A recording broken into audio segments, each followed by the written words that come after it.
কাশীবোস লেনের ছবি এই মুহূর্তে আপনারা দেখতে পাচ্ছেন পঞ্চমীর সকালের এবারের ভাবনা তাদের পাকদণ্ডী, কিন্তু ঠিক কোন জায়গা থেকে তাদের এই ভাবনায় এবার বহিঃপ্রকাশ হলো পুজো মণ্ডপের মধ্য দিয়ে জানবার চেষ্টা করে পিঙ্কি আমার সহকর্মী আমার সঙ্গে। পিঙ্কি,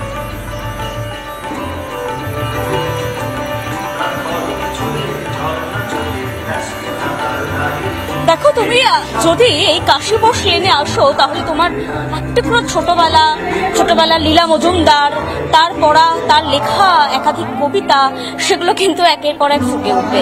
কারণ লীলা মজুমদারকে শ্রদ্ধা জানিয়ে তাদের এবছরের ভাবনা পাকদণ্ডী।